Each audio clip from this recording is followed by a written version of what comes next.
اللهم اغفر لنا ولشيخنا ولوالديه ووالدينا وجميع المسلمين. أما بعد، فهذا هو المجلس 11 لقراءة كتاب الجامع الكبير وهو السنن للإمام الترمذي رحمه الله تعالى. قال أبواب الإيمان عن رسول الله صلى الله عليه وسلم: باب ما جاء أمرت أن أقاتل الناس حتى يقولوا لا إله إلا الله. حدثنا أنه قال حدثنا أبو معاوية عن الأعمش عن صالح بن أبي هريرة رضي الله عنه قال قال رسول الله صلى الله عليه وسلم: أمرت أن أقاتل الناس حتى يقولوا لا إله إلا الله، فإذا قالوا ما عصموا مني دماءهم وأموالهم إلا بحقها وحسابهم على الله.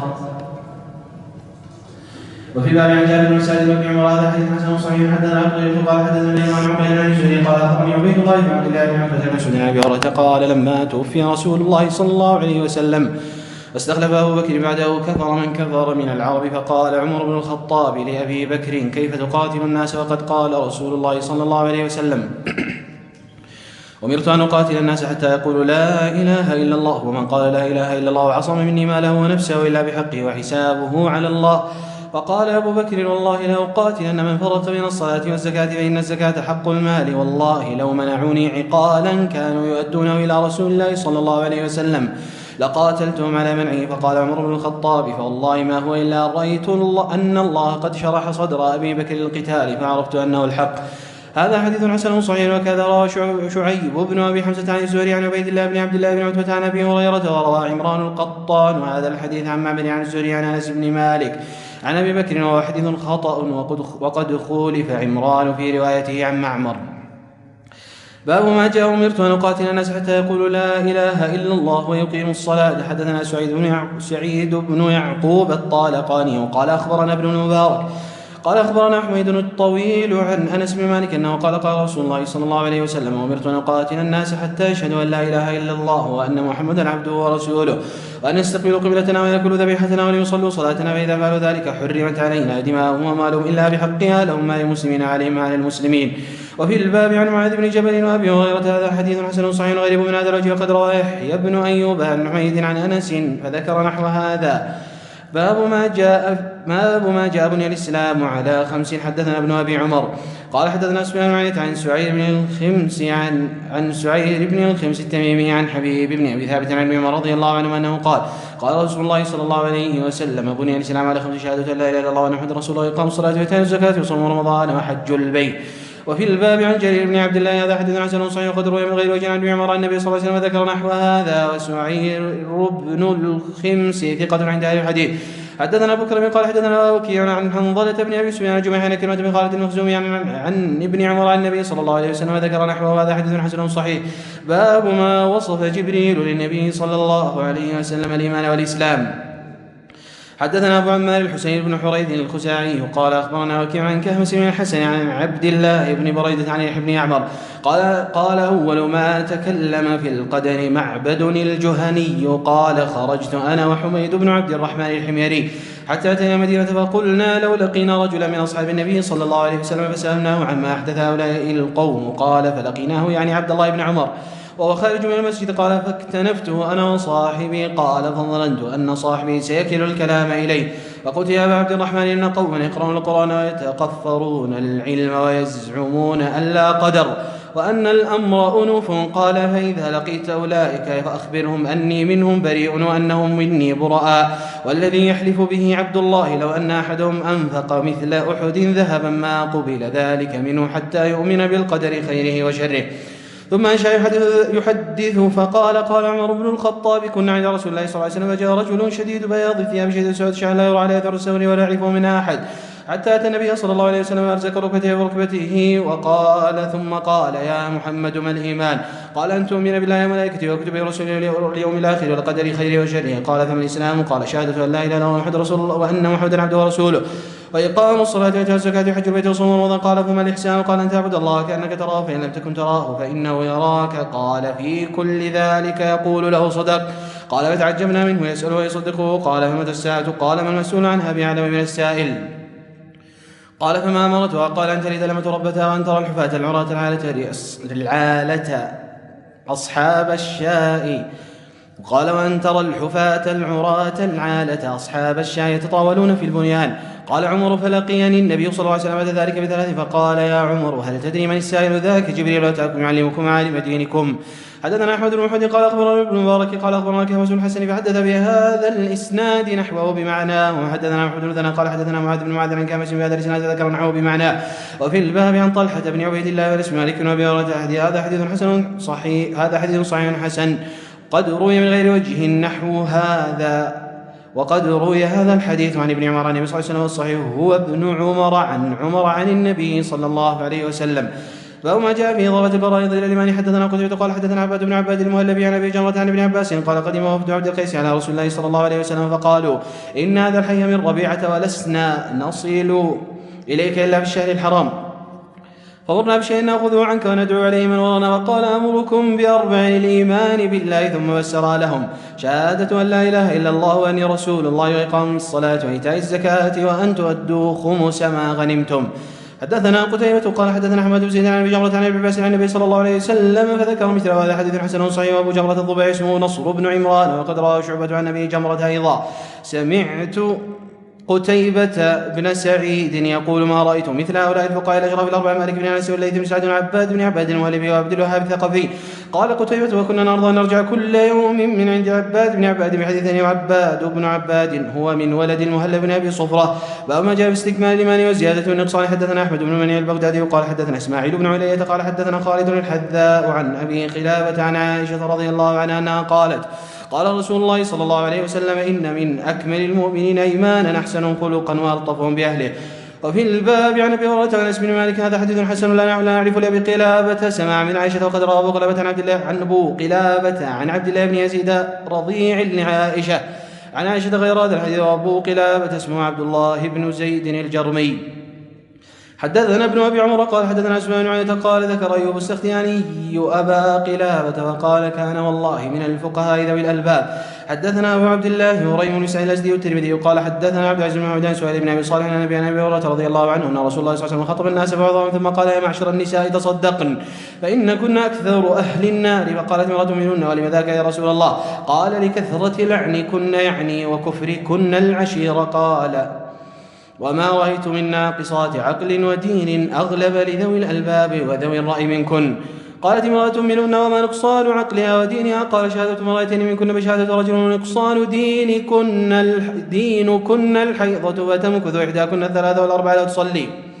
وفي الباب عن ابي سعيد بن عمر حدثنا حسن صحيح حدثنا ابو بكر قال حدثنا وكيع عن سفيان عن سهيل بن صالح عن عبد الله بن دينار عن ابي صالح عن ابي هريره رضي الله عنه قال قال رسول الله صلى الله عليه وسلم الايمان بضع وسبعون بابا فادنى ما طلعت عن طريق يرفعها قول لا اله الا الله. هذا حديث حسن صحيح. وكذا رواه سهيل بن صالح عن عبد الله بن دينار عن ابي صالح عن ابي هريره وروى عماره بن غزية هذا الحديث عن ابي صالح عن ابي هريره رضي الله عنه عن النبي صلى الله عليه وسلم قال الايمان 64 بابا. حدثنا بذلك قتيبة قال حدثنا بكر بن عن عمارة بن غزية عن ابي صالح عن ابي هريرة رضي الله عنه عن النبي صلى الله عليه وسلم.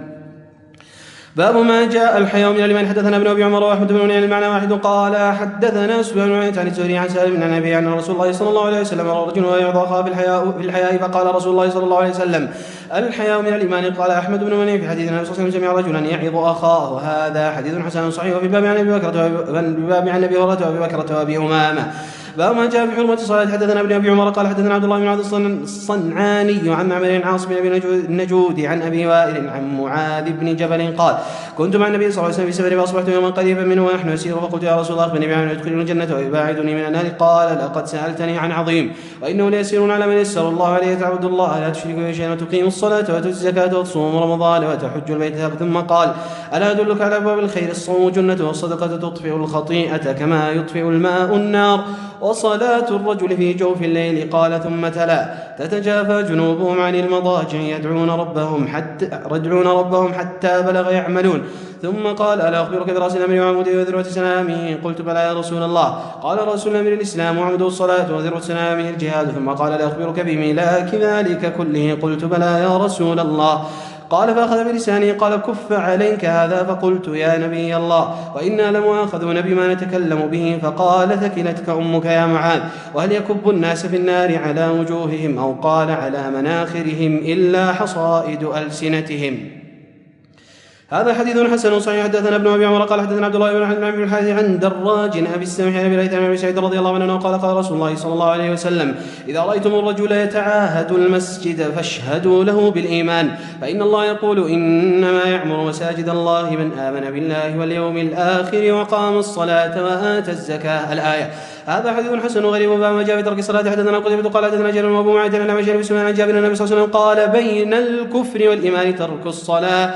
حدثنا أحمد قال حدثنا أصبغة بن محمد الأعمش فحدث بهذا الإسناد نحوه قال: بين العبد وبين الشرك والكفر ترك الصلاة. هذا حديث حسن صحيح. أبو سفيان اسمه طلحة بن نافع. حدثنا ناد قال حدثنا وكيع عن سفيان عن أبي الزبير عن جابر رضي الله عنه أنه قال: قال رسول الله صلى الله عليه وسلم: بين العبد وبين الكفر ترك الصلاة. هذا حديث حسن صحيح. وأبو الزبير اسمه محمد بن مسلم بن تدرس. حدثنا أبو عمر الحسين بن محمد يوسف بن عبد الله قال حدثنا الفضل بن موسى عن الحسين بن واقد وحدثنا أبو عمار ومحمود بن غيلان قال حدثنا علي بن حسين بن واقد عن أبيه وحدثنا محمد بن علي بن الحسين الشقيق ومحمود بن غيلان قال حدثنا علي بن حسين بن شقيق عن الحسين بن واقد عن عبد الله بن بريدة عن أبيه أنه قال: قال رسول الله صلى الله عليه وسلم: العهد الذي بيننا وبينهم الصلاة فمن تركها فقد كفر. وفي الباب عن انس وابن عباس. هذا حديث حسن صحيح غريب. وحدثنا قتيبة قال حدثنا بشر بن المفضل عن جرير عن عبد الله بن الشقيق العقيلي قال: كان اصحاب محمد صلى الله عليه وسلم لا يرون شيئا من الاعمال تركه كفر غير الصلاه.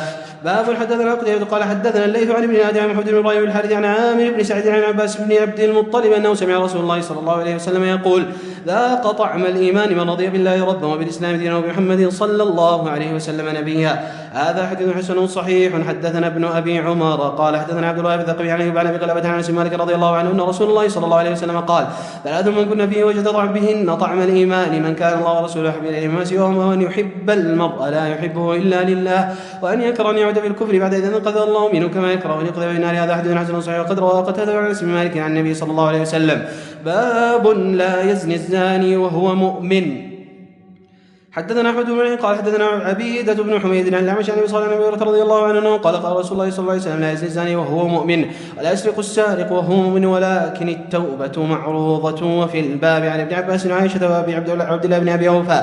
حديث ابي هريرة حديث حسن غريب صحيح من هذا الوجه. قد روي عن ابي هريرة عن النبي صلى الله عليه وسلم قال: اذا زنى العبد خرج منه الايمان فكان فوق راسه كالظلة، فاذا خرج من ذلك العمل عاد اليه الايمان.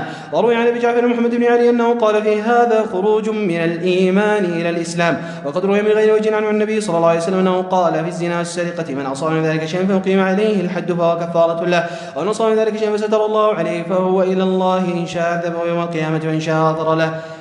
روى ذلك علي بن أبي طالب وعبادة بن الصامت وخزيمة بن ثابت عن النبي صلى الله عليه وسلم. حدثنا أبو عبيدة بن أبي السفر أحمد بن عبد الله الهمداني وقال حدثنا حجاج بن محمد عن يوسف بن ابي اسحاق عن ابي اسحاق الهمداني عن ابي جحيفة عن ابن ابي طالب رضي الله عنه عن النبي صلى الله عليه وسلم قال: من اصاب حدا فعجل عقوبته في الدنيا فالله اعدل من ان يثني على عبده العقوبة في الاخرة، ومن اصاب حدا فستره عليه وعفى عنه فالله اكرم من ان يعود في شيء قد عفى عنه.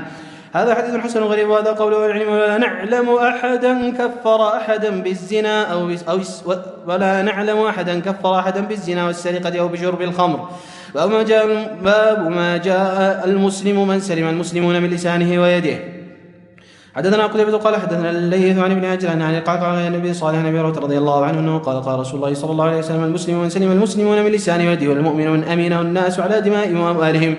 ويروى عن النبي صلى الله عليه وسلم انه سئل: اي المسلمين افضل؟ قال: من سلم المسلم من لسانه ويده. حدثنا بذلك ابراهيم بن سعد الجوهري قال حدثنا اسامة عن بريد بن عبد الله بن ابي برده عن جد ابي برده عن ابي موسى الاشعري رضي الله عنه النبي صلى الله عليه وسلم سئل: اي المسلمين افضل؟ قال: من سلم المسلمون من لسانه ويده.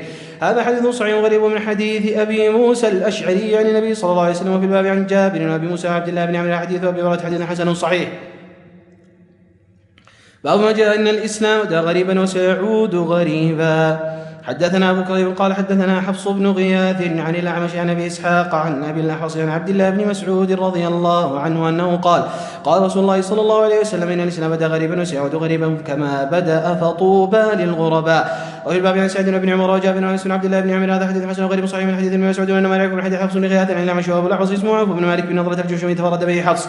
حدثنا عبد الله بن عبد الرحمن قال اخبرنا اسماعيل بن ابي يوسف قال حدثني كثير بن عبد الله بن عمرو بن عوف بن زيد بن ملحد عن ابي عن جد الرسول صلى الله عليه وسلم قال: ان الدين لا تأرز إلى الحجاز كما تأرز الحية إلى جحرها.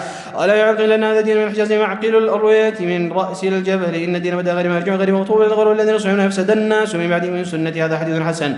باب في علامة المنافق. حدثنا أبو عبد عمرو بن علي قال حدثنا يحيى بن محمد بن قيس عن علي بن عبد الرحمن عن أبي هريرة رضي الله عنه أنه قال قال رسول الله صلى الله عليه وسلم آية المنافق ثلاث: إذا حدث كذب وإذا وعد أخلف وإذا اؤتمن خان. وهذا الحديث حسن غريب حديث على قدره من غير وجه. عن أبي هريرة رضي الله عنه عن النبي صلى الله عليه وسلم. وهذا حديث حسن غريب حديث على قدره من غير وجه. عن ابي هريره رضي الله عنه عن النبي صلى الله عليه وسلم. وفي الباب عن عبد الله بن مسعود وجابر. حدثنا علي بن حجر قال حدثنا اسماعيل بن جعفر عن ابي سليمان بن مالك عن ابي هريره رضي الله عنه عن النبي صلى الله عليه وسلم فذكر نحوه. وقال ابو عيسى هذا حديث صحيح. وابو سعيد هو عم مالك بن انس واسمه نافع بن مالك بن ابي عامر الخولاني الاصبحي. حدثنا محمود بن غيلان قال حدثنا عبد الله بن موسى عن سفيان عن عبد الله بن مرة عن مسروق عن عبد الله بن عمرو عن النبي صلى الله عليه وسلم قال: 4 من كنا فيه كان منافقا. واذا كانت فيه خصلة منه حتى يدعها. اذا حدث كذب وإذا دخل وإذا خاصم فجر وإذا عاد غدر. هذا حديث حسن صحيح. وإنما معنى هذا عند أهل العلم نفاق العمل، وإنما كان نفاق التكذيب على هدي رسول الله صلى الله عليه وسلم. هكذا روي عن الحسن البصري شيء من هذا. حدثنا الحسن بن علي الخلال قال حدثنا عبد الله بن نمير عن عبد الله بن مرة بهذا الإسناد نحوه. هذا حديث حسن صحيح. حدثنا أحد شيء قال حدثنا أبو عامر قال حدثنا إبراهيم بن طهمان عن علي بن عبد الأعلى عن أبي النعمان عن أبي وقاص عن زيد بن أرقم رضي الله عنه قال قال رسول الله صلى الله عليه وسلم: إذا وعد الرجل وينوي أن يفي به فلم يفي فلا جناح عليه. هذا حديث غريب وليس إسناده بالقوي. علي بن عبد الأعلى ثقة وأبو النعمان مجهول وأبو وقاص مجهول. ما جاء سباب المسلم فسوق. حدثنا محمد بن عبد الله بن بزيع قال حدثنا عبد الحكيم بن منصور الواسطي عن عبد الملك بن عمير عبد الرحمن بن عبد الله بن مسعود عن أبي أنه قال قال رسول الله صلى الله عليه وسلم: قتال المسلم أخاه كفر وسبابه فسوق. وفي الباب عن سعد بن عبد الله بن مغفل حديث ابن مسعود حديث حسن صحيح قد روي عن عبد الله بن مسعود من غير وجه. حدثنا محمود بن غيلان قال حدثنا وكيع عن سفيان عن زبيد عن أبي وائل عن عبد الله بن مسعود أنه قال قال رسول الله صلى الله عليه وسلم: سباب المسلم فسوق وقتاله كفر. هذا حديث حسن صحيح.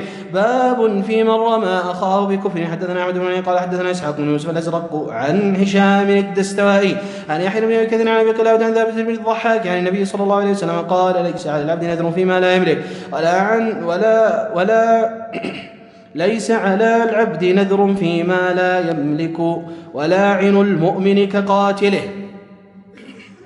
ومن قذف مؤمنا بكفر فهو كقاتل. من قتل نفسه بشيء عذبه الله بما قتل به نفسه يوم القيامة. والباب عن أبي ذر وابن عمر. هذا حديث حسن صحيح. حدثنا قتيبة عن مالك بن أنس عن عبد الله بن ابن عمر رضي الله عنه عن النبي صلى الله عليه وسلم قال: أيما رجل قال لأخيه كافر فقد باء بها أحدهما.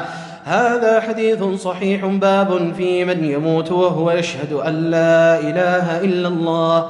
حدثنا قتيبة قال حدثنا الليث عن ابن عجلان عن محمد بن يحيى بن حبان عن ابن محيريز عن الصنابحي عن عبادة بن الصامت أنه قال: دخلت عليه وهو في الموت فبكيت فقال: مهلا لم تبكي؟ والله لئن استشهدت لأشهدن لك ولئن شفعت لأشفعن لك ولئن استطعت لأنفعنك. ثم قال: والله ما من حديث سمعته من رسول الله صلى الله عليه وسلم لكم فيه خير إلا حدثتكموه إلا حديثا واحدا وسأحدثكموه اليوم وقد أحيط بنفسي. سمعت رسول الله صلى الله عليه وسلم يقول: من شهد أن لا إله إلا الله وأن محمد رسول الله حرمه الله على النار. وفي الباب عن ابي بكر بن عمر وعثمان وطلحة وجابر وابن عمر وزيد بن خالد والصنابحي وهو عبد الله بن عسيلة أبو عبد الله. هذا حديث حسن صحيح غريب من هذا الوجه. وقد روي عن الزهري أنه سئل عن قول النبي صلى الله عليه وسلم قال: لا إله إلا الله دخل الجنة. وقال: إنما كان هذا في أول الإسلام قبل نزول فرائض الأمر والنهي. وجه هذا الحديث عند بعض أهل العلم أن أهل التوحيد سيدخلون الجنة وإن عذبوا في النار بذنوبهم فإنهم لا يخلدون في النار. وقد روي عن ابن مسعود عن ابي ذر بن عمر الحسن وجابر بن عبد الله بن عباس وابي سعيد الخدري انه سئل انس عن النبي صلى الله عليه وسلم قال: سيخرج قوم من النار من اهل التوحيد ويدخلون الجنه. وهكذا روي عن سعيد بن جبير وابراهيم بن نخعي غير واحد من التابعين بتفسير هذه الايه: ربما يود الذين كفروا لو كانوا مسلمين.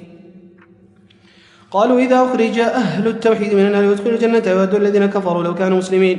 حدثنا سعيد بن مسلم قال أخبرنا ابن المبارك الذي بن سعد قال حدثني عامر بن يحيى عن أبي عبد الرحمن المعافري ثم الحبلي قال: سمعت عبد الله بن عمرو بن العاص يقول: قال رسول الله صلى الله عليه وسلم إن الله سيخلص رجل من أمتي على رسول الخلق يوم القيامة فينشر عليه 99 سجلا كل سجل مثل مد البصر ثم يقول أتنكر من هذا شيئا أظلمك كتبتي الحافظون فيقول لا يا رب فيقول أفلك عذر فقال لا يا رب فيقول بلى إن لك عندنا حسنة وإنه لا ظلم عليك اليوم فتخرج بطاقة فيها أشهد أن لا إله إلا الله وأشهد أن محمدا عبده ورسوله فيقول احضر وزنك فيقول يا رب ما هذه البطاقة مع هذه السجلات فقال فإنك لا تظلم قال فتوضع السجلات في كفة والبطاقة في كفة فطاشت السجلات وثقلت البطاقة ولا يثقل مع اسم الله شيء. هذا حديث حسن غريب. حدثنا قتيبة قال حدثنا ابن الأهيعة عن عامر بن يحيى بهذا الإسناد نحوه بمعناه والبطاقة القطعة. باب افتراق هذه الأمة. حدثنا الحسين بن حريث وأبو عمار قال حدثنا الفضل موسى عن محمد بن عمرو عن أبي سلمة عن أبي هريرة أن رسول الله صلى الله عليه وسلم قال تفرقت اليهود على 71 فرقة أو قال 72 فرقة والنصارى مثل ذلك وتفترق أمتي على 73 فرقة. وفي الباب عن سعد بن عبد الله بن عمرو بن مالك حديث وأبي هريرة حديث حسن صحيح. حدثنا محمود بن غيلان قال حدثنا أبو داود الحفاري عن سفيان عن عبد الله بن زياد بن أنعم الأفريقي عن عبد الله بن يزيد عن عبد الله بن عمرو أنه قال قال رسول الله صلى الله عليه وسلم لا يأتين على أمتي ما أتى على بني إسرائيل حذو النعل بالنعل حتى إن كان من أتى أمه علانية لكان في أمتي من يصنع ذلك. وإن بني إسرائيل تفرقت على 72 ملة وتفترق أمتي على 73 ملة كلهم في النار إلا ملة واحدة. قالوا من هي يا رسول الله؟ قال ما أنا عليه وأصحابي. هذا حديث حسن غريب مفسر لا نعرفه مثل هذا إلا من هذا الوجه. حدثنا الحسن بن عرفة قال حدثنا إسماعيل بن عياش عن يحيى بن أبي عمرو السيباني عن عبد الله بن بعض النسخ الشيباني وقد ورد. نعم أحسن الله إليك. عن عبد الله بن ديلمي قال سمعت عبد الله بن عمرو يقول سمعت رسول الله صلى الله عليه وسلم يقول إن الله تبارك وتعالى خلق خلقه في ظلمة ألقى عليه من نوره فمن أصاب من ذلك النور اهتدى ومن أخطأه ضل فلذلك أقول جف القلم على علم الله. هذا حديث حسن. حدثنا محمود قال حدثنا أبو أحمد قال حدثنا سفيان بن إسحاق عن أبي ميمون عن معاذ بن جبل رضي الله عنه أنه قال رسول الله صلى الله عليه وسلم أتدري ما حق الله على العباد؟ فقلت الله ورسوله أعلم. قال فإن حقه عليهم أن يعبدوا ولا يشركوا بشيئا. قال فتدري ما حقهم على الله إذا فعلوا ذلك؟ قال قلت الله ورسوله أعلم. قال ألا يعذبهم.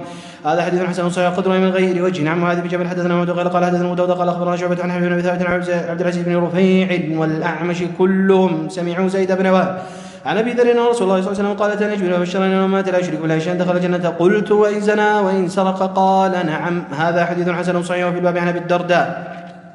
أبواب العلم عن رسول الله صلى الله عليه وسلم. باب إذا أراد الله بعبد خيرا فقهه في الدين. حدثنا علي بن حجر قال أخبرنا إسماعيل بن جعفر قال أخبرني عبد الله بن سعيد بن أبي هند عن أبي بن عباس رسول الله صلى الله عليه وسلم قال من يريد الله به خيرا يفقهه في الدين. وفي الباب عن عمر وأبي هريرة ومعاوية. هذا حديث حسن صحيح. باب فضل طلب العلم. حدثنا محمود بن غيلان قال حدثنا أبو سامة عن الأعمش عن أبي صالح عن أبي هريرة رضي الله عنه قال قال رسول الله صلى الله عليه وسلم من سلك طريقا يلتمس فيه علما سهل الله له طريقا إلى الجنة. هذا حديث حسن. حدثنا نصر بن علي قال حدثنا خالد بن يزيد العتكي عن أبي جعفر الرازي عن الربيع بن أنس عن أنس بن مالك أنه قال قال رسول الله صلى الله عليه وسلم خرج في طلب العلم فهو في سبيل الله حتى يرجع. هذا حديث حسن غريب ورواه بعضهم فلم يرفع. حدثنا محمد بن حميد الرازي قال حدثنا محمد بن علاء قال حدثنا زياد بن خيثمة عن أبي داود عن عبد الله بن سخبرة عن سخبرة عن النبي صلى الله عليه وسلم وقال من طلب العلم كان كفارة لما مضى. هذا حديث ضعيف الإسناد. أبو داود اسمه نفيع الأعمى يضعف الحديث ولا نعرف لعبد الله بن سخبرة كبير شيء لا ولا لأبيه. باب ما جاء في كتمان العلم. حدثنا أحمد بن بديل بن قريش اليامي الكوفي قال حدثنا عبد الله بن عن عمارة بن زادان عن علي بن الحكم عن عطاء عن أبي هريرة رضي الله عنه قال قال رسول الله صلى الله عليه وسلم من سئل عن علم فكتمه ثم كتمه من سئل عن علم علمه ثم كتمه ألجم يوم القيامة بالجام من النار. وفي الباب عن جابر بن عبد الله بن عمرو حديث وأبي هريرة حديث حسن. باب ما جاء بالاستيصاء بمن يطلب العلم.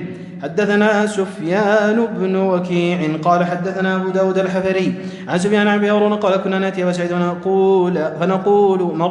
فيقول مرحبا بوصية رسول الله صلى الله عليه وسلم إن النبي صلى الله عليه وسلم قال إن الناس لكم تبع وإن رجالا يأتونكم من أقطار الأرض يتفقهون في الدين فإذا أتوكم فاستوصوا بهم خيرا. قال علي بن عبد الله قال يحيى بن سعيد كان شعبة يضعف وبهر العبدي قال يحيى بن يحيى ما زال ابن عون يروي عن أبي هارون العبدي حتى مات وأبو هارون اسمه عمارة بن جوين. حدثنا قتيبة قال حدثنا نوح بن قيس عن ابي هارون العبدي عن ابي سعيد الخدري رضي الله عنه عن النبي صلى الله عليه وسلم قال ياتيكم رجال من القبيل والمشرق يتعلمون فاذا جاءوكم واستوصوا بهم خيرا. قال فكان ابو سعيد اذا رانا قال مرحبا بوصيه رسول الله صلى الله عليه وسلم. هذا حديث لا يعرف الا من حديث ابي هارون العبدي عن ابي سعيد الخدري رضي الله عنه. وما جاء في ذهاب العلم حدثنا هارون بن اسحاق الهمداني وقال حدثنا عبدة بن سليمان عن هشام بن عروة عن ابي عبد الله بن عمرو بن العاص رضي الله عنه انه قال رسول الله صلى الله عليه وسلم إن الله لا يقبض العلم انتزاعا ينتزع من الناس ولكن يقبض العلم بقبض العلماء حتى إذا لم يترك عالما اتخذ الناس رؤوسا جهالا فسئلوا فأفتوا بغير علم فضلوا وأضلوا. وفي الباب عن عائشة وزياد بن لبيد هذا حديث حسن صحيح وقد روى هذا الحديث السوري عن عروة عن عبد الله بن عمرو وعن عروة عن عائشة عن النبي صلى الله عليه وسلم مثل هذا. حدثنا عبد الله بن عبد الرحمن قال أخبرنا عبد الله بن صالح قال حدثني معاذ بن صالح عن عبد الله بن جبير بن نفير عن أبي جبير بن نفير عن أبي الدرداء قال كنا مع النبي صلى الله عليه وسلم فشخص ببصره إلى السماء ثم قال هذا أوان يختلس العلم من الناس حتى لا يقدر منه على شيء. فقال زياد بن لبيد الأنصاري كيف يختلس منا وقد قرأنا القرآن فوالله لنقرأنه ولنقرئنه نساءنا وأبناءنا. فقال ثكلتك أمك يا زياد إن كنت لأعدك من فقهاء أهل المدينة. هذه التوراة والإنجيل عند اليهود والنصارى فماذا تغني عنهم؟ قال جبير فلقيت عبادة بن صامت فقلت لا تسمع ما يقول أخوك أبو الدرداء فأخبرت بالذي قال أبو الدرداء قال صدق أبو الدرداء إن شئت لأحدثنك بأول علم يرفع من الناس. الخشوع يوشك أن تدخل مسجد الجامع فلا ترى فيه رجلا خاشعا. هذا حديث حسن غريب ومحمد بن صالح قد عند الحديث ولا نعلم حد تكلم فيه غير يحيى بن سعيد القطاني وقد روي عن معاوية بن صالح نحو هذا. وروى بعض هذا الحديث عن عبد الرحمن بن جبير بن نفير عن أبي عنه في مالك عن النبي صلى الله عليه وسلم باب في من يطلب بعلمه الدنيا. حدثنا أبو الأشعث أحمد بن المقدام العجلي والبصري وقال حدثنا أمية بن خالد قال حدثنا إسحاق بن يحيى بن طلحة قال حدثني ابن كعب بن مالك عن أبي قال سمعت رسول الله صلى الله عليه وسلم يقول من طلب العلم ليجاري به العلماء أو ليماري به السفهاء أو يصرف به وجوه الناس إليه أدخله الله النار. هذا حديث غريب لا نعرف إلا من هذا الرجل إسحاق بن يحيى بن طلحة ليس بذاك القوي عندهم تكلم فيه من قبل حفظه. حدثنا علي بن نصر بن علي قال حدثنا محمد بن عباد الهنائي قال حدثنا علي بن المبارك عن أيوب السختياني عن خالد بن دريك عن ابن عمر عن النبي صلى الله عليه وسلم قال من تعلم علما لغير الله وأراد به غير الله فليتبوأ مقعده من النار. قال أبو عيسى وأبي عن جابر وهذا حديث حسن غريب ولا نعرف من حديث أيوب إلا من هذا الوجه. باب في الحث على تبليغ السماع. حدثنا محمود غيرنا قال حدثنا أبو داود قال أخبرنا شعبة قال أخبرني عمر بن سليمان من ولد عمر بن الخطاب قال سمعت عبد الرحمن بن عثمان يحدث عن أبيه قال خرج زيد بن ثابت من عند مروان نصف النار قلنا ما بعث إليه هذه السادة على شيء يسأل عنه فقمنا فسألناه فقال نعم سألنا عن أشياء سمعنا من رسول الله صلى الله عليه وسلم. سمعت من رسول الله صلى الله عليه وسلم يقول نظر الله امرأ سمع منا حديثا فحفظه حتى يبلغه غيره ورب حامل فقه إلى من هو أفقه منه ورب حامل فقه ليس بفقيه. وفي باب عبد الله بن مسعود وعبد الجبل جبير وطعنا بدرداء وأنس حديث زيد بن ثابت حديث حسن. حدثنا محمود وغيره قال حدثنا أبو داود قال بنا شعبة عن سمعت بن حرب قال سمعت عبد الرحمن بن عبد الله بن مسعود يحدث عن أبيه قال سمعت النبي صلى الله عليه وسلم يقول نظر الله امرا سمع من شيئا فبلغه كما سمعه فرب مبلغ أو عام سامع. هذا حديث حسن صحيح. حدثنا ابن ابي عمر قال حدثنا سفيان عن عبد الملك بن عبد الرحمن بن عبد الله بن مسعود يحدث عن ابيه عن النبي صلى الله عليه وسلم قال نظر الله امرا سمع مقالته وحفظه وبلغه ورب حامل فقه من وفقه منه ثلاث لا يغل علينا قلب مسلم إخلاص العمل لله ومناصحة أئمة المسلمين ولزوم جماعة بين دعوة تحيط من ورائهم. باب في تعظيم الكذب على رسول الله صلى الله عليه وسلم. حدثنا أبو شهر رفاعي قال حدثنا أبو بكر بن عياش قال حدثنا عاصم عن زر عن عبد الله أنه قال قال رسول الله صلى الله عليه وسلم من كذب عليه متعمدا فليتبوأ مقعده من النار. حدثنا إسماعيل بن موسى الفزاري بن ابنة السدي قال حدثنا شريك بن عبد الله عن منصور بن عبد بن حراش عن ابن أبي طالب رضي الله عنه أنه قال قال رسول الله صلى الله عليه وسلم لا تكذبوا علي فإنه من كذب علي يلج النار. وفي باب أبي بكر وعمر وعثمان والزبير وسعيد بن زيد وعبد الله بن عمرو وأنس وجابر بن عباس وأبي سعيد وعمر بن عباس وعقبة بن عمرو ومعاوية وبريدة وأبي موسى وأبي أمامة وعبد الله بن عمر والمنقع وأوس الثقفي. حديث علي بن ابي طالب حديث حسن صحيح. قال عبد الرحمن بن منصور بن ثلاثة أهل الكوفة وقال وكيل لم يكذب ربعي بن حراش بن حراش في الإسلام كذبا. حدثنا قتيبة قال حدثنا الليث بن سعد بن شهاب عن مالك رضي الله عنه قال قال رسول الله صلى الله عليه وسلم من كذب علي حسبت أنه قال متعمدا فليتبوأ مقعده من هذا الحديث حسن غريب صحيح من هذا الرجل من حديث زهير عن مالك وقد روي هذا الحديث من غير وجه عن أنس عن النبي صلى الله عليه وسلم فأول فيما روى حديثا وهو يرى أنه كذب. حدثنا ابو داود قال حدثنا عبد الرحمن بن مهدي قال حدثنا سفيان عن حبيب بن ابي ثابت عن ميمون بن ابي شيبان عن المغيرة بن شعبة عن النبي صلى الله عليه وسلم قال من حدث عني حديثا وهو يرى انه كذب فهو احد الكاذبين. وفي الباب عن علي بن ابي طالب وسمورة هذا حديث حسن صحيح. في رواية أحد الكاذبين يعني القائل والراوي. نعم. أحسن الله إليكم. هذا حديث حسن صحيح. وروى شعبة عن الحكم عن عبد الرحمن بن ابي عن سمرة عن النبي صلى الله عليه وسلم هذا حديث. وروى الأعمش عن ابن وليد عن الحكم عن عبد الرحمن بن ابي عن علي عن النبي صلى الله عليه وسلم وكان حديث عبد الرحمن بن ابي عن سمرة عند الحديث صح. قال سألت عبد الله بن عبد الرحمن بن أحمد النبي صلى الله عليه وسلم حدث عنه حديثا وهو يرى أنه كذب فهو أحد الكاذبين. قلت له من روى حديثا وهو يعلم أن إسناده خطأ يخاف أن يكون قد دخل في حديث النبي صلى الله عليه وسلم إذا روى الناس حديثا مرسلا فاسنده بعضهم أو قلب إسناده يكون قد دخل في هذا الحديث فقال لا إنما معنى هذا الحديث إذا روى الرجل حديثه لا يعرف لذلك الحديث النبي صلى الله عليه وسلم أصل فحدث به فأخاف أن يكون قد دخل في هذا الحديث باب ما نوي عنه أن يقال عند حديث رسول الله صلى الله عليه وسلم. حدثنا قتيبة قال حدثنا سفيان عن عن محمد بن كثير عن سالم أبي النضر عن عبيد الله بن أبي رافع وغيره رفعه قال لا ألفين أحدكم متكئا على أريكته أمري مما أمرت به أو نهيت عنه فيقول لا أدري ما وجدنا في كتاب الله اتبعناه. هذا حديث حسن. وبعضهم عن سفيان عن ابن المكدر عن النبي صلى الله عليه وسلم مرسلا وسالم أبو النضر عن عبيد الله بن أبي رافع عن النبي صلى الله عليه وسلم. وكان ابن عمية إذا روى هذا الحديث عن الانفراد بين حديث محمد بن المكدر من حديث سالم بن النضر وإذا جمعهما روى هكذا. وأبو رافع مولى النبي صلى الله عليه وسلم اسمه أسلم.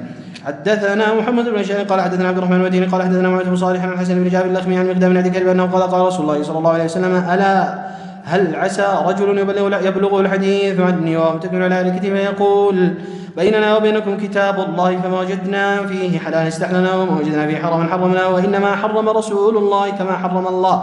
هذا حديث حسن غريب من هذا الوجه. باب في كراهية كتابة العلم. حدثنا سفيان وكيع قال حدثنا ابن عمية عن زيد بن سلمان أبي عن عطاء بن يسار عن أبي سعيد قال استأذن النبي صلى الله عليه وسلم الكتابة فلم يأذن لنا. وقد روي هذا الحديث عن غير هذا الوجه أيضا عن زيد بن سلمان وهمام عن زيد بن أسلم. باب في الرخصة في ذلك. حدثنا قتيبة قال حدثنا ليث عن الكلم من مرة عن يحيى بن أبي صالح عن أبي هريرة أنه قال كان رجل يصلي يجوز إلى رسول الله صلى الله عليه وسلم يسمع من النبي صلى الله عليه وسلم الحديث فيعجبه ولا يحفظه فشكى ذلك إلى رسول الله صلى الله عليه وسلم قال يا رسول الله إني لا أسمع منك الحديث فيعجبني ولا يحفظه. وقال رسول الله صلى الله عليه وسلم استعن بيمينك وأومى بيده الخط. وفي الباب عن عبد الله بن عمرو هذا حديث مسند ليس بذاك القائم. سمعت محمد بن اسماعيل يقول الخليل بن مرة منكر الحديث. حدثنا يحيى بن موسى ومحمد بن غيره قال حدثنا المسلم عن أبزاعي عن يحيى بن كثير عن أبي سلمة عن أبي هريرة رضي الله عنه أن النبي صلى الله عليه وسلم خطب وذكر قصة من الحديث فقال أبو جاهل اكتبوا لي يا رسول الله. فقال رسول الله صلى الله عليه وسلم اكتبوا لي بن شاهين. وفي الحديث قصة. هذا حديث حسن صحيح وقد روى شيبان عن يحيى بن كثير مثل هذا. حدثنا قتيبة قال حدثنا سفيان عن عبد الله عن ابي بن ابي عن اخيه وهمام قال سمعت ابو هريره يقول ليس احد من اصحاب رسول الله صلى الله عليه وسلم اكثر حديثا عن رسول الله صلى الله عليه وسلم مني الا عبد الله بن عمرو فانه كان يكتب وكنت لا اكتب. هذا حديث حسن صحيح وهو بن ابي عن اخيه وهمام بن باب ما جاء في حديث عن بني اسرائيل.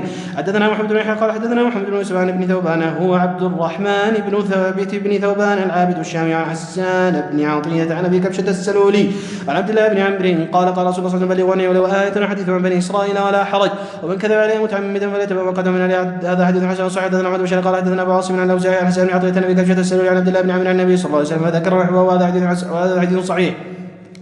وما جاء ان الدال على الخير كفاعله.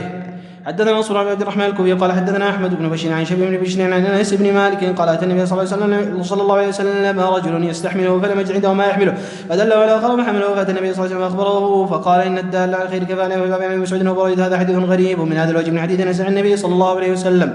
حدثنا محمود غير قال حدثنا ابو داود قال من شعبة عن قال سمعت ابا عمرو الشيباني يحدث عن ابي مسعود البدري ان رجلا اتى النبي صلى الله عليه وسلم يستحمله فقال انه قد ابدع بي. فقال رسول الله صلى الله عليه وسلم ائت فلان فاتاه فحمله فقال رسول الله صلى الله عليه وسلم من دل على خير فله مثل اجر فاعله او قال عامله. هذا حديث حسن صحيح. وابو عبد الشمس بن سعد بن ياسر وابو مسعود البدري اسمه عقبة بن عمرو. حدثنا حسن بن علي قال حدثنا عبد الله بن مينان عن ابي عمرو الشيباني ابي مسعود النبي صلى الله عليه وسلم ذكر نحوه وقال مثل اجر فاعله ولم يشك فيه. حدثنا محمود غير الحسن بن علي وغير واحد قال حدثنا اسامه عن بريد بن عبد الله بن ابي ورده عن جده ابي ورده عن ابي موسى الاشعري عن النبي صلى الله عليه وسلم قال اشفعوا ولتؤجروا وليقضي الله على لسان ابي مشاهد. حديث حسن صحيح. وبريد بن عبد الله بن ابي برده عن ابن ابي موسى قد روى عنه الثوري وسفيان بن عيينة وبريد يكنى ابا برده هو ابن ابي موسى الاشعري. حدثنا محمود غير قال حدثنا وكيع بن عبد الرزاق عن سفيان عن ابي عبد الله بن ورده عن مسروق عن عبد الله بن مسعود رضي الله عنه قال رسول الله صلى الله عليه وسلم ما من نفس تقتل ظلما إلا كان على ابن آدم كفل من دمها ذلك لأنه أول من أسن القتل. وقال عبد الرزاق سن القتل. هذا حديث حسن صحيح. حدثنا ابن أبي عمر قال حدثنا سفيان عن عيينة عن بهذا الإسناد فذكر نحوه بمعناه وقال سن القتل. باب في من دعا إلى هدى فاتبع. حدثنا علي بن حجر قال أخبرنا اسماعيل بن جعفر عن ابن عبد الرحمن عن أبي هريرة رضي الله عنه أنه قال رسول الله صلى الله عليه وسلم من دعا إلى هدى كان له من الأجر مثل أجور من يتبعه لا ينقص ذلك من أجور شيئا ودعا إلى ضلالة كان عليه من الإثم مثل آثام من يتبعه لا ينقص ذلك من آثام شيئا. هذا حديث حسن صحيح. حدثنا احمد بن معين قال حدثنا يزيد بن قال اخبرنا مسعود عن عبد الملك بن عمير عن ابن جريج بن عبد الله عن ابن جريج بن عبد الله عن ابي انه قال رسول الله صلى الله عليه وسلم من سن سنة خير فاتبع عليها فله اجره ومثل اجر من تبعه غير منقوص من اجرهم شيئا. ومن سن سنة شر فاتبع عليها كان عليه وزره ومثل اوزان من اتبعه غير منقوص من اوزان شيئا. في الباب عن حذيفة. هذا حديث حسن صحيح. وقد روي عن غير وجه عن جرير بن عبد الله النبي صلى الله عليه وسلم نحو هذا. وقد روي هذا الحديث عن المنذر بن جرير بن عبد الله عن النبي صلى الله عليه وسلم. وقد روي عن عبد الله بن جرير عن النبي صلى الله عليه وسلم ايضا. باب الاخذ بالسنه واجتناب البدع. حدثنا علي وجه قال حدثنا بقيه بن وليد عن بحير بن سعد عن خالد بن عدنان عن عبد الرحمن بن عمرو السلمي عن البعض بن ساريه قال وعظنا رسول الله صلى الله عليه وسلم يوم بعد صلاه الغداة موعظه بليغه ذرفت منها العيون ووجلت منها القلوب فقال رجل ان هذه موعظه مودع فماذا تعهد الينا يا رسول الله؟ قال أوصيكم بتقوى الله والسمع والطاعة وإن عبد حبشي فإنه من يعش منكم يرى اختلافا كثيرا وإياكم محدثات الأمور فإنها ضلالة فمن أدرك ذلك منكم عليه بسنتي وسنة الخلفاء الراشدين المهديين عضوا عليها بالنواجذ. هذا حديث حسن صحيح. ورواه ثور يزيد عن خالد بن معدان عبد الرحمن بن عمر السلمي عن البعض من سالة عن النبي صلى الله عليه وسلم نحو هذا.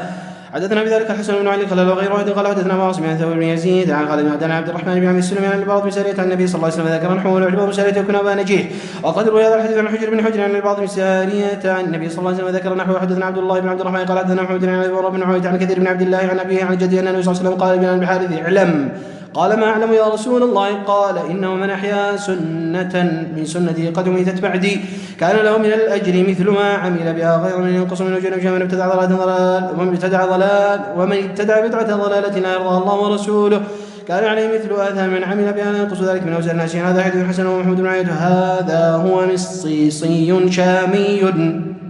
وكثير من عبد الله بن عمرو بن عوف المزني حدثنا مسلم بن حاتم الانصاري البصري قال حدثنا الحمد لله الانصاري عن ابيه عن علي بن زيد عن سيد المسيب انه قال رسول مالك قال رسول الله صلى الله عليه وسلم يا بني ان قدرت ان تصبح وتمسي ليس في قلبك غش لاحد فافعل.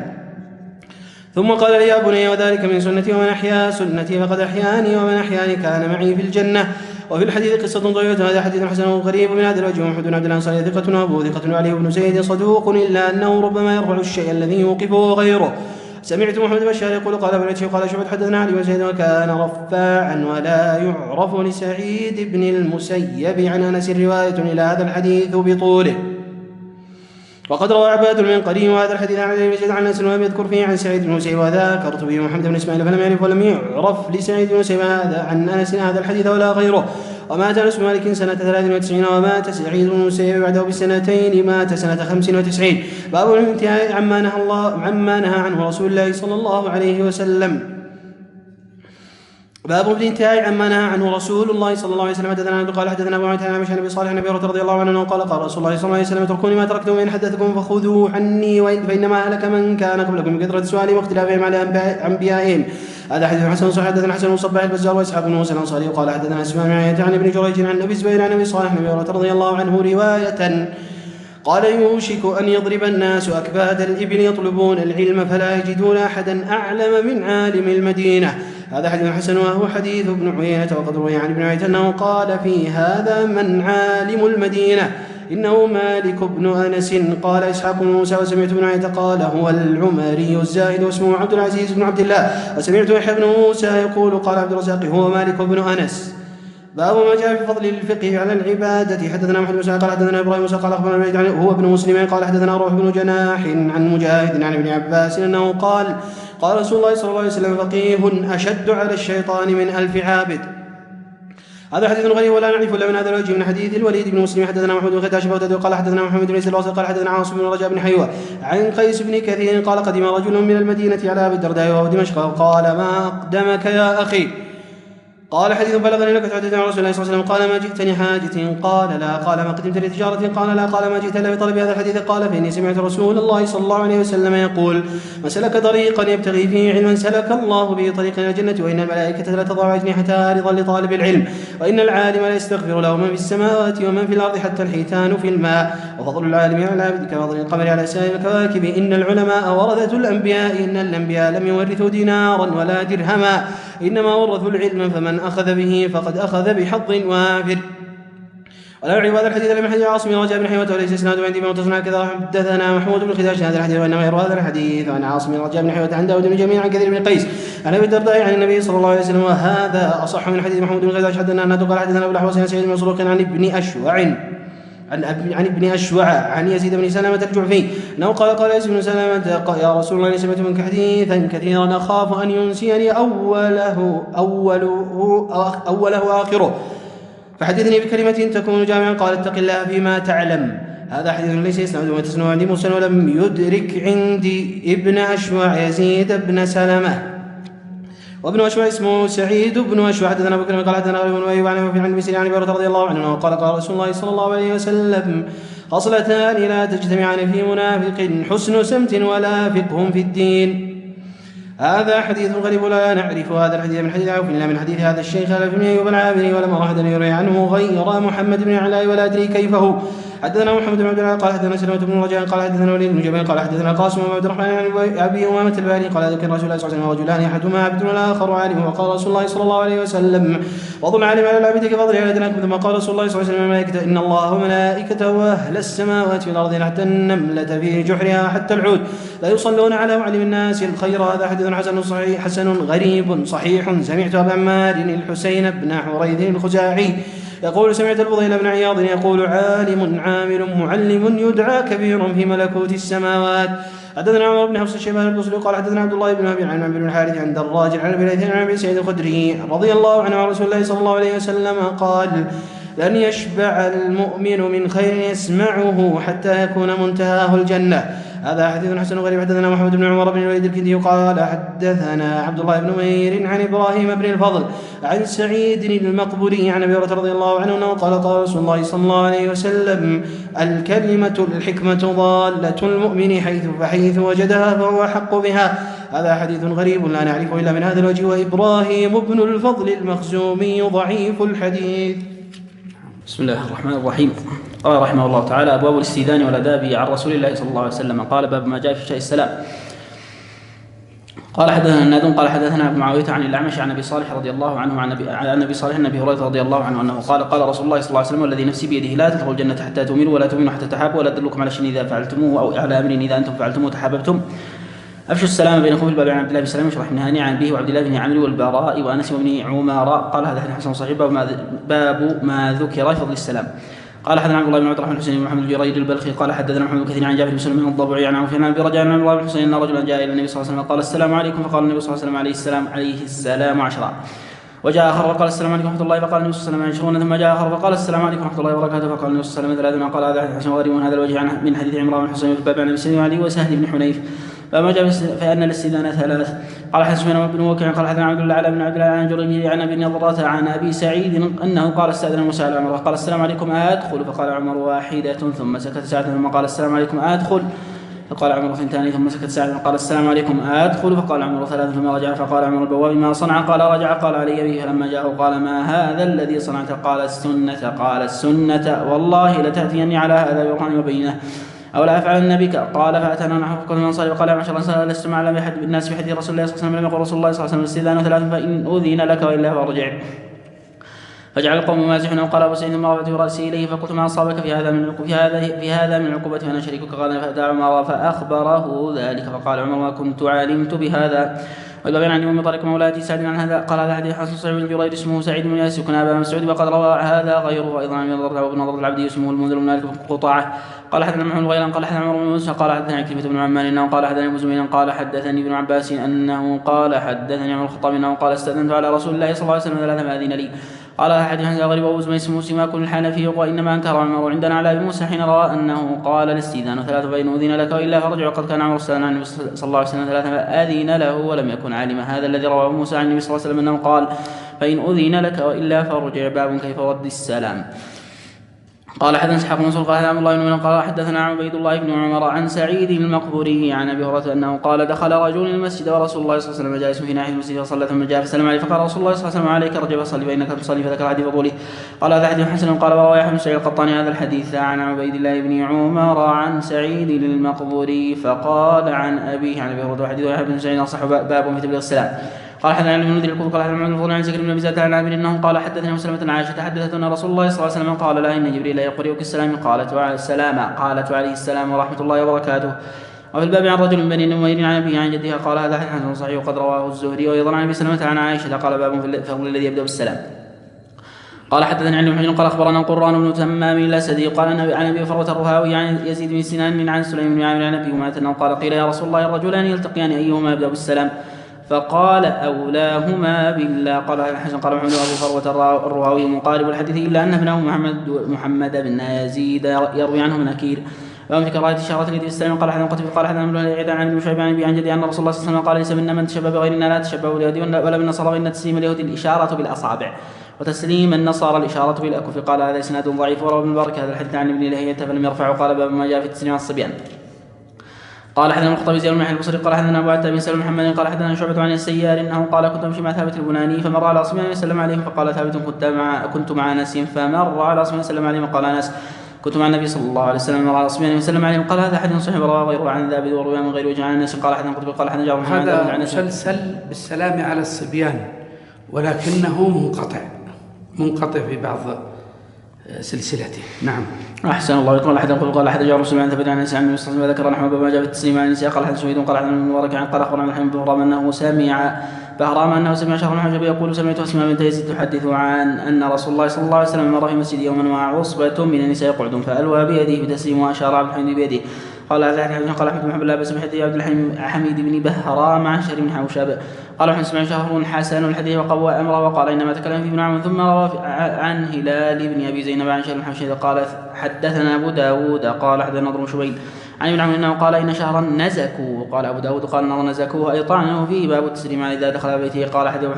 قال حدثنا ابو حاتم الانصاري والبصري ومسلم الحاتم قال حدثنا عبد الله الانصاري عن ابي عن ابي زيد عن سالم بن انه قال انس قال لرسول الله صلى الله عليه وسلم يا بني اذا دخلت على ذلك فسلم فيكون بركه عليك وعلى ال بيتك. قال هذا حديث صحيح حسن صحيح غريب. ابو السلام قال حدثنا ابو الصبع قال حدثنا سالم زكريا عن عباس بن عبد الرحمن عن محمد زادان عن محمد المكري عن جابر بن عبد الله انه قال رسول الله صلى الله عليه وسلم السلام قبل الكلام. وبهذا الاسناد عن النبي صلى الله عليه وسلم قال لا تدعوا احدا الى الطعام حتى يسلم. قال هذا حديث منكر لا نعرف الا من هذا الوجه. سمعت محمد يقول عن مسلم بن عبد الرحمن ضعيف في الحديث ذاهب ومحمد زادان منكر الحديث باب فيما جاء في كراهه التسليم على الذمي. قال حدثنا قتيبة قال حدثنا عبد محمد بن سلمة صلى النبي عن النبي رضي الله صلى الله عليه وسلم قال لا تبدأوا اليهود والنصارى بالسلام اذا لقيتم احدا بالطريق فاضطروا الى ضيقه. قال هذا حديث حسن صحيح.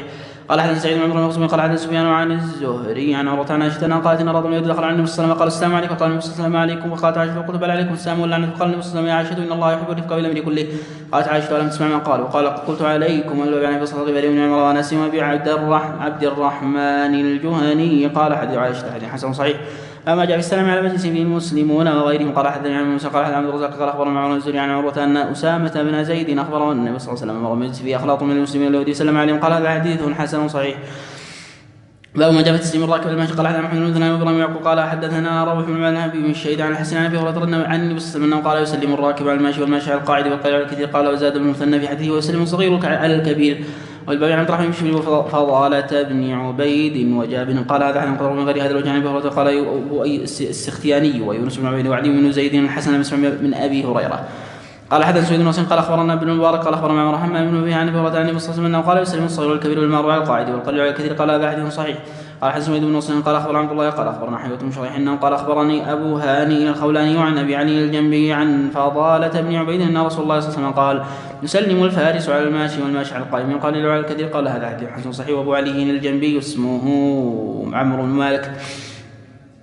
باب التسليم عند القيام. قال حدثنا قتيبة قال حدثنا الليث عن بن عن سعيد المقبول عن ابي هريره ان رسول الله صلى الله عليه وسلم قال اذا انتهى احدكم الى مجلس فليسلم فان بدا له يجلس فليسلم ثم اذا قام فليسلم فليسلم الاولى باحق من الاخر. قال حسن. وقد روي عن سعيد المقبول ايضا عن سعيد المقبول عن ابي هريره عن النبي صلى الله عليه وسلم قال باب السنه قباله البيت. قال حدثنا قتيبة قال حدثنا الليث عند وهذه السنه يا احبه سنه مغفول عنها كثيرا.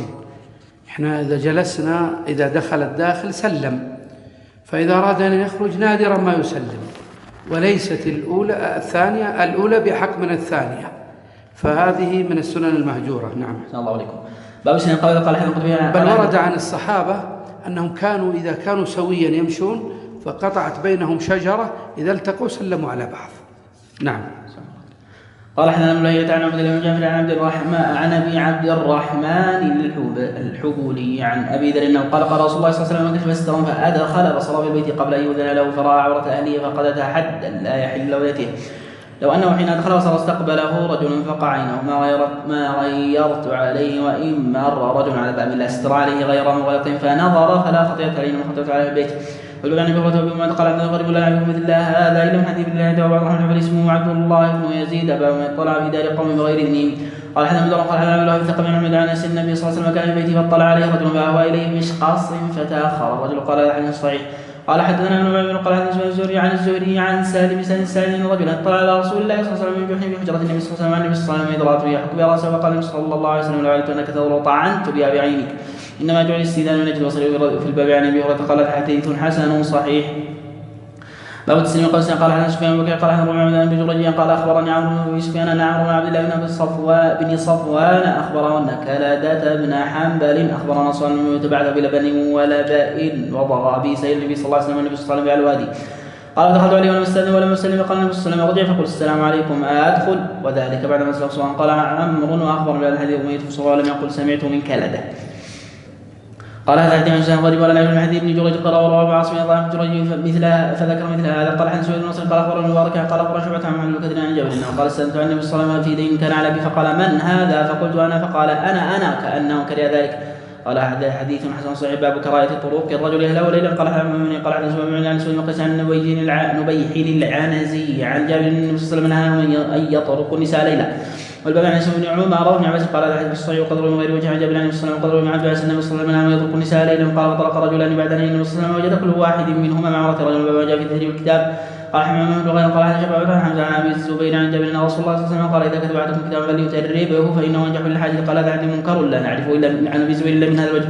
وحمزه هو ابن عمرو النصيبي وهو ضعيف الحديث. باب قال عن قطب قال عن عبد الله بن حارث عن باسل عن حمزه عن مسعود عن زيد بن قال دخل رسول الله صلى الله عليه وسلم بين يديه كتب وسمعته يقول ضع القلم على ذلك فانه اذكر للمال. قال حديث لا نعرف من هذا الوجه وسمع الضعيف محمد الزادان عن مسلم عبد الرحمن وضعفان.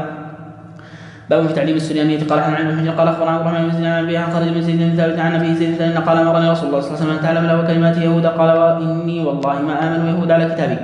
قال فما مر بي نصف شهر حتى تعلمته. قال فلما تعلمت كان اذا كتب الى يهود كتبت اليهم واذا كتبوا اليه قرات له كتابا. قال لا صحيح يقدر وغير عن زيد بن وقدر ولا عن ثابت بن عبيد عن زيد بن ثابت يقول امرني رسول الله صلى الله عليه وسلم ان اتعلم السنه. قال بما كتب المشرك قال عن محمد بن مسلم قال عبد الله بن سعيد قال عن انس ان رسول الله صلى الله عليه وسلم كتب على قلم الى كسرى الى القصر والنجاشي والى كل جبار يدعوهم الى الله وليس بالنجاشي الذي صلى عليه. قال حدثنا صحيح غريب قال باب كيف يكتب الى ليس قال حدثنا سويد بن قال اخبرنا المبارك قال اخبرنا سعيد الزهري عن اخبرنا عبيد الله بن عبد الله بن عتبة عن ابن عباس انه اخبره ان ابا سفيان الحربي اخبره ان هرقل ارسل اليه من ابن قدش وكانوا تجارا بالشام فاتوه فذكر الحديث ثم قال ثم دعوا بكتاب رسول الله صلى الله عليه وسلم قرئ فاذا فيه بسم الله الرحمن الرحيم محمد عبد الله ورسول الله هرقل عظيم الروم والسلام على من تبع الأولى أما بعد.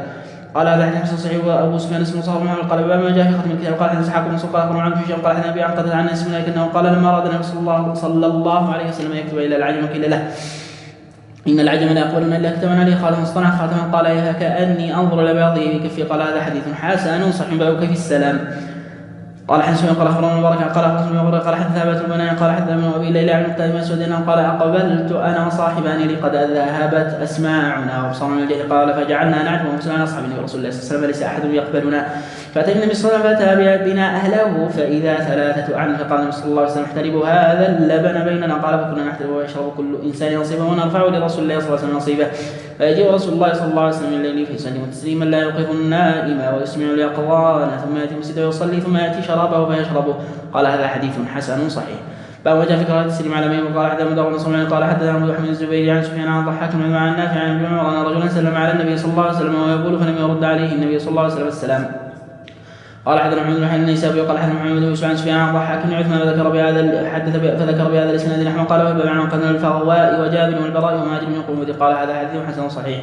فما جاء في قال عليك السلام مبتدئا قال عن سويد قال اخبرنا الله قال اخبر خالد بن الحذاء عن ابي تميم الهجيمي عن رجل من قومه انه قال طلبت النبي صلى الله عليه وسلم اقدر عليه فاجت بين نفر وهو فيهم ولا يعرفه وهو يسلم بينهم فلما بلغ قام مع بعضهم قال يا رسول الله فما رايت ذلك قلت عليك السلام يا رسول الله قال عليك السلام يا رسول الله عليك السلام يا رسول الله قال ان عليك السلام قال قلت عليك السلام يا رسول الله عليك السلام يا رسول الله عليك السلام يا رسول الله قال ان عليك السلام تحيه الميت قال ثم أقبل عليه فقال إذا لقي رجل آخر فيقول السلام عليكم ورحمة الله ثم رد علي النبي صلى الله عليه وسلم قال عليك ورحمة الله وعليك ورحمة الله. وقد روى هذا الحديث أبو بكر عن أبي تميم الهجيمي عن أبي جرين جابر بن سليم الهجيمي أنه قال أتيت النبي صلى الله عليه وسلم ذكر الحديث وأبو تميمة اسمه طريف بن مجالد قال حدثنا بذلك الحسن بن قال حدثنا مسلم قال عن ابي غفار عن سعيد مثنى بن سعيد الطائي عن ابي تميم الهجيمي عن جابر بن سليم انه قال اتيت النبي صلى الله عليه وسلم قلت عليك السلام قال لا تقل عليك السلام ولكن قل السلام عليك وذكر قصه طويله. وهذا حديث حسن صحيح. قال حدثنا اسحاق بن منصور قال اخبرنا عن صلى الله قال حدثنا عبد الله بن قال حدثنا لما دعوا الى عن زميل كان رسول الله صلى الله عليه وسلم سلم لا يتكلم كلمه اعادها ثلاثه قال هذا حديث حسن صحيح غريب صحيح بما قال حدثنا الانصاري قال حدثنا معن قال حدثنا مالك عن اسحاق بن عبد الله بن قال حدثنا ابن عن بوقت الذين رسول الله صلى الله عليه وسلم وجاء المسيح والناس معه اذا اقبل ثلاثه نفر فاقبلتنا الى رسول الله صلى الله عليه وسلم واحد ولما وقف على رسول الله صلى الله عليه وسلم فاما احدهما فرافه رجعه في الحلقه فجلس فيها ومن الاخر فجلس خلفه ومن الاخر فادبر ذاهبا فلما بر رسول الله صلى الله عليه وسلم قال لا اخبركم عن نفر ثلاثه اما احد فاوى الى الله فاواه الله واما الاخر فاستحيا الله منه واما الاخر فعرض الله عنه. هذا حديث حسن صحيح وابو بكر تجمع عاد مع مرة مولى ام هانئ ابنة ابي طالب اسمه يزيد ويقال مولى عقيل بن ابي طالب قال حدث عن ابن قال اخبر شريك عن سماك بن حرب عن جابر بن سمرة انه قال كنا اذا اتينا النبي صلى الله عليه وسلم جلس احدنا حيث ينتهي قال هذا حديث صحيح قال رواه زهير بن عمرو عن سماك قال ما على الجالس في الطريق قال حدث من غير قال حدث ابو داود عن شعبة عن اسحاق عن البراء ولم يسمعوا منه ان رسول الله صلى الله عليه وسلم مر بين اسماء الانصار وهم جلوس في الطريق وقال ان كنتم لا بد فاعلين فردوا السلام وعين المغلوب واهدوا السبيل وهدوا النبي وردوا بشر الخزاعي قال هذا حديث حسن. لما جاء الرسول قال حدث قال اخبر عن الله قال رحمه الله بن عبد عن اسمه لكنه قال رجل يا رسول الله رجل من القى خاص قال ينحني له قال لا قال فهل من قبيل قال لا قال فياخذ بيده وصابعه قال نعم قال هذا حديث حسن. قال سويد قال اخبرنا عبد الله قال اخبرنا مما قال قلت لانس بن مالك هل كانت مصابعه في اصحاب رسول الله صلى الله عليه وسلم قال نعم قال هذا حديث حسن صحيح. قال حدثنا احمد بن عبد الربي قال حدثنا يحيى بن سليم الطائفي عن سفيان عن منصور عن قتادة بن عن رجل عن النبي صلى الله عليه وسلم قال من تمام التحيه الاخذ بالذي قال في الباب عن البراء بن عمر قال هذا حديث غريب لا يعرف من حديث يحيى بن سليم عن سفيان وسالت محمد اسماعيل هذا العلم عده محفوظا فقال انما اراد عندي حديث سفيان عن منصور عن خيثمة من سمع ابن مسعود عن النبي صلى الله عليه وسلم قال لا سمر الا للمصلين المسلم قال محمود انما روى المصلي عن اسحاق عن عبد الرحمن يزيد او غيره قال من تمام التحيه الاخذ باليد. قال حدثنا سفيان بن وكيع قال واسحاق بن قال حدثنا عبد الله بن نمير عن الاجلحي عن ابي اسحاق عن بن حزم قال قال رسول الله صلى الله عليه وسلم المسلمين يلتقون يتصافحون الا غفر لهم قبل يتفرق قال هذا حديث حسن.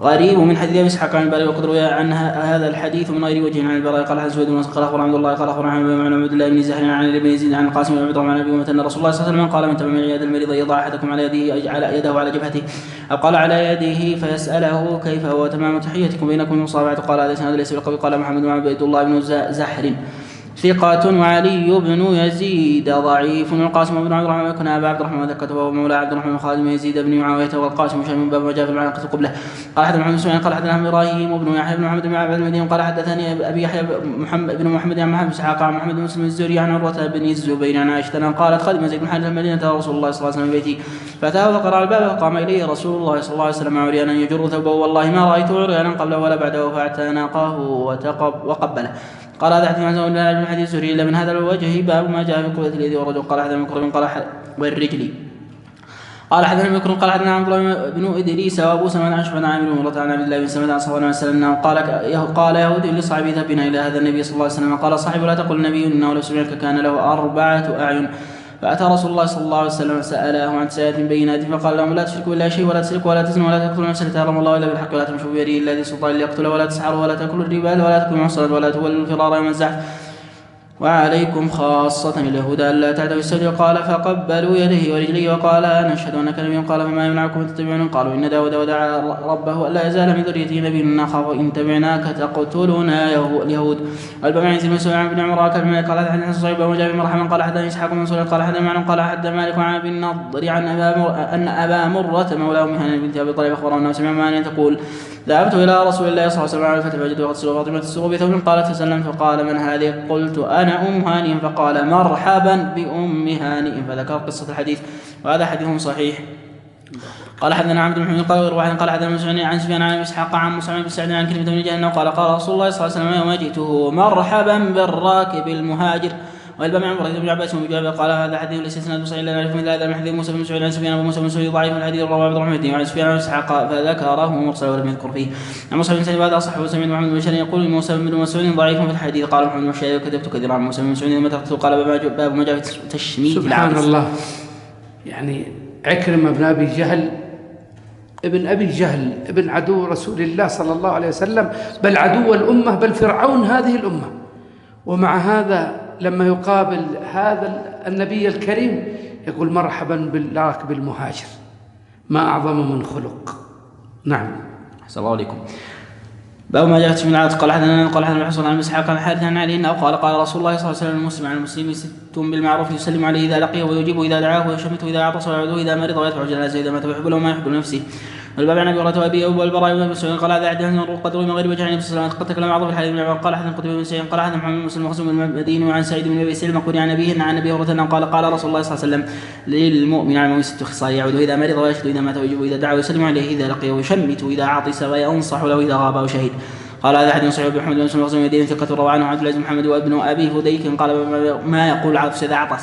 قال حدثنا محمد بن مسعود قال حدثنا زياد بن ربيع قال حدثنا عمرو مولى آل الجارود عن نافع أن رجل عطس إلى جميع المعرفة فقال الحمد لله والسلام على رسول الله صلى الله عليه وسلم. قال ابن عمر ونقول الحمد لله والسلام على رسول الله صلى الله عليه وسلم وليس هكذا علمنا رسول الله صلى الله عليه وسلم علمنا أن نقول الحمد لله على كل حال. قال هذا حديث غريب لا يعرف من حديث زياد بن ربيع.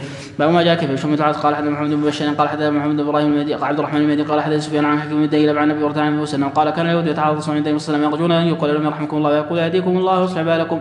الباب عليه وابي ايوب سلم عبيد وعبد الله بن جعفر وابي هريره قال هذا حديث صحيح. قال حدثنا محمد وغيره قال حدثنا محمد قال حدثنا سفيان عن منصور عن هلال بن سبع سلم بن عبيد انه كان مع القوم في سفر فعطس رجل من القوم قال السلام عليك فقال عليك وعلى امك فكان الرجل وجد في نفسه فقال اما اني لم اقل الا ما قال النبي صلى الله عليه وسلم. عطس رجل عند النبي صلى الله عليه وسلم وقال السلام عليكم قال النبي صلى الله عليه وسلم عليك وعلى امك اذا عطس احدكم فليقل الحمد لله رب العالمين وليقل له من يرد عليه يرحمك الله وليقل يغفر الله لي ولكم. هذا حديث مختلف في روايه عن منصور وقد ادخلوا بينه هلال بن يساف وبين سالم رجل قال حدثنا محمد وغيره قال حدثنا ابو داود قال اخبرنا شعبة قال أخبرني ابن أبي ليلى عن أخي عيسى عن عبد الرحمن بن أبي عن أبي أيوب أن رسول الله صلى الله عليه وسلم قال إذا عطس أحدكم فيقول الحمد لله على كل حال ويقول إذا يرد عليه يرحمك الله ويقول هو يهديكم الله ويصلح بالكم. قال حدثنا محمد قال حدثنا محمد بن جرير قال حدثنا شعبة بن أبي فذكر بهذا الإسناد نحوه قال كذا روى شعبة هذا الحديث عن ابن أبي ليلى قال عن أبي أيوب عن النبي صلى الله عليه وسلم كان ابن أبي ليلى يضطرب بهذا الحديث يقول أحيانا عن أبي أيوب عن النبي صلى الله عليه وسلم يقول أحيانا عن علي عن النبي صلى الله عليه وسلم. قال حدثنا محمد بن يحيى الثقفي المروزي قال حدثنا حسين القطان عن ابن أبي ليلى قطان. وعن ابي ليلى قال عن اخيه عيسى عن عبد الرحمن بن ابي ليلى عن مسلم ذكر نحوه. باب ما جاء في إجابة تشميت الحمد العاطس. قال حدثنا النبي قال حدثنا سفيان عن سلمة عن ناس من ذكر رجل عاطس عند المسلمين متى هذا ومشهد الاخر قال الذي المشهد يا رسول الله شمت هذا ومشهد قال رسول الله صلى الله عليه وسلم انه حمد الله ولا انك لم تحمده. قال هذا حديث عن صحيح. باب ما جاء في كم يشمت العاطس. قال حدثنا سويد قال اخبرنا عبد الله قال اخبرنا كنت عمر عن بن سلامة عن ابيه انه قال عطس رجل عند رسول الله صلى الله عليه وسلم قال رسول الله صلى الله عليه وسلم يرحمك الله ثم عطستنا قال رسول الله صلى الله عليه وسلم هذا رجل مسكون. قال هذا حديث حسن صحيح. قال حدثنا محمد بن قال حدثنا احمد بن قال حدثنا عكرمة بن عمار عن ياس بن سلمة عن ابي عن وسلم فذكر نحوه الا انه قال له في الثالثة انت مسكوم. هذا صح من حديث ابن مبارك قال قد روى شعبة عن عكرمة بن عمار هذا الحديث نحو رواية يحيى بن سعيد قال حدثنا بذلك احمد بن حكم البصري قال حدثنا محمد بن جابر قال حدثنا شعبة عن عكرمة بن عمار فذكره بهذا. قال وراى عبد الرحمن المهدي عن كلمة بن عمار فذكر نحو رواية ابن مبارك قال له في الثالثة أنت مسكوم. قال حدثنا بذلك إسحاق بن منصور قال أخبرنا عبد الرحمن قال حدثنا قاسم بن دينار الكوفي قال حدث إسحاق بن منصور السلولي الكوفي عن عبد السلام بن حرب عن يزيد بن عبد الرحمن بن خالد الدالاني عن عمر بن إسحاق بن أبي طلحة عنهم يعني بأنه قال رسول الله صلى الله عليه وسلم شمت العاطس ثلاثة من زاد فإن شئت فشمت وإن شئت فلا. قال غريب وسند مجهول. أيها الأحبة إذا عطس العاطس المرة الأولى تشمته ثم الثانية كذلك ثم الثالثة. بعد الثالثة أنت رجل مزكوم ما صحت الأحاديث. الأولى نبقى على التشميت. تريد ما تشمت أيضا هذا الحديث لم يثبت ففيه ضعف. فالصحيح أنك تبقى على الأحاديث الصحيحة وأنك تشمت الرجل. نعم. باب ما جاء في خفض الصوت وتخمين الوجه عند العطس. قال حدثنا محمد بن الوسط قال حدثنا محمد بن سعيد قال محمد بن عن سفيان عن ابي صالح النبي هريره النبي صلى الله عليه وسلم كان اذا عطس غطى وجهه بيده وبثوبه وغضب الصوت. قال هذا حديث حسن صحيح.